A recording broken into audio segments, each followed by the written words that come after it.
Hi friends, welcome to our channel DSC 123. శాస్త్రీయ పద్ధతిలో మనకి స్టేట్ నుంచి ఎన్సీఎఫ్ 2005 నుంచి మనకి శాస్త్రీయ పద్ధతిలో బోధన ఎలా జరగాలనేది ఇక్కడ చూద్దాం. తర్వాత వచ్చేసి మనకి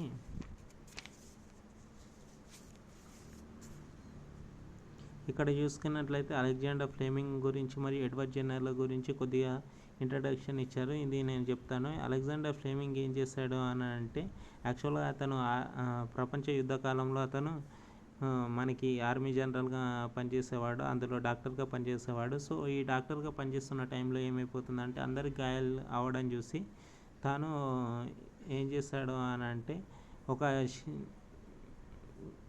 ప్రయోగశాలలో తాను చేసుకున్న పెట్రీ డిష్లో ఒక బ్యాక్టీరియా పెరుగుతుందని చూశాడు.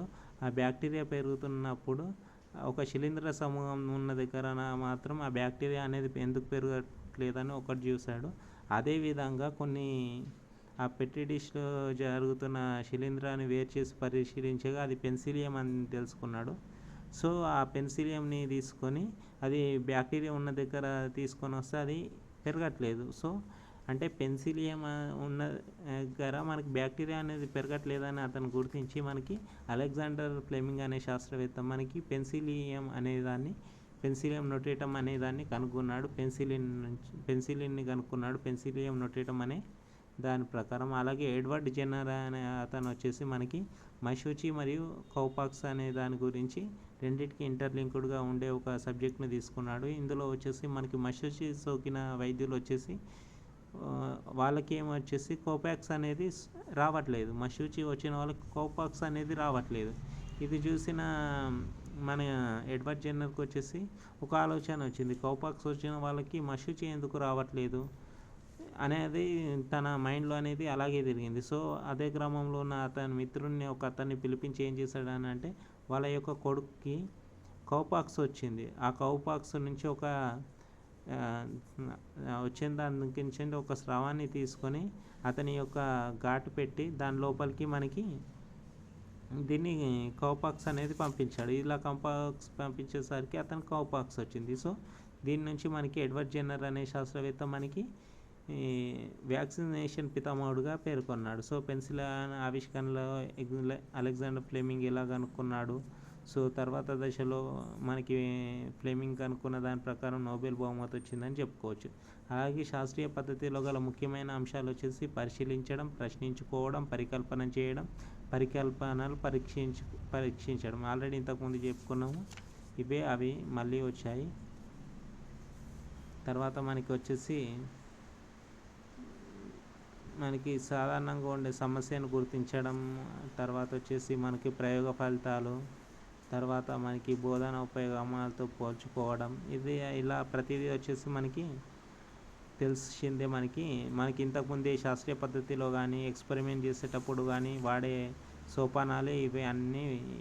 పరికల్పన రూపొందించడం కానీ, పరికల్పనలు పరీక్షించడం కానీ, ప్రయోగ ఫలితాన్ని నిర్ధారించుకోవడం కానీ, ముగింపు కానీ, నివేదికను రూపొందించడం కానీ, ఇవన్నీ మనకి ఇంతకుముందు చెప్పుకున్న టాపిక్స్. ఇంతకుముందు వచ్చినాయి, రిపీట్ అవుతుంటాయండి. బయాలజీ మెథడాలజీలో అంటే అది రిపీట్ అవుతుంది అంతే.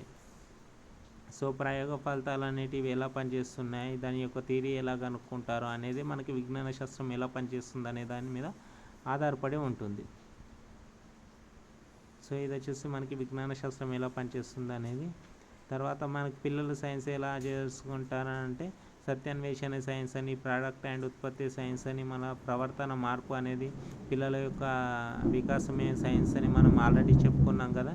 సో కుతూహలమైన పిల్లలు ఉంటారు. సో ఆ కుతూహలమైన పిల్లలు క్యూరియాసిటీ కలిగి ఉండి, మళ్ళీ ఇన్వెంటరీ అంటే అన్వేషణాత్మక గుణం కలిగి ఉండి పిల్లలు అనేటి మనం అలాంటి నేర్పుతూ ఉండాలి పిల్లలకి ఎప్పుడు. తర్వాత అభ్యాసానికి మూలం వచ్చేసి అనుభవాలు. అంటే తమ చుట్టూ ఉన్న ఏవైనా చూసి పిల్లలు అనేవాళ్ళు నేర్చుకుంటూ ఉంటారు. సో మనకి జ్ఞానాత్మక రంగంలో మనకి అవగాహన అనేది కూడా ఉంటుంది. తర్వాత వచ్చేసి మనకి అభ్యాసన అనుభవాల ద్వారా వచ్చే మార్పునే, శాశ్వతమైన మార్పునే మనం సైన్స్గా చెప్పుకోవచ్చు. తర్వాత వచ్చేసి ఇక్కడ ఉన్నట్టు మనకి అభ్యాసనం లేదా ప్రవర్తన మార్పు, అనుభవాలు, ప్రతిచర్యలు అనేది మనకి ఇక్కడ ఉంది. అనుభవాల ద్వారా అభ్యాసం ఏర్పడుతుంది, ప్రతిచర్యలు అనుభవాలకు ఏర్పడతాయి. మన ఛానల్ని ఎవరైనా సబ్స్క్రైబ్ చేయకపోతే సబ్స్క్రైబ్ చేయండి. లాంగ్ వీడియో కూడా ఉంది మనకి 90 డేస్లో. అందులో వేరే షార్ట్ నోట్స్ అనేటివి రాసి ఉన్నాము ఇదే సైన్స్ గురించి. ఇది లాంగ్ వీడియో టెక్స్ట్ బుక్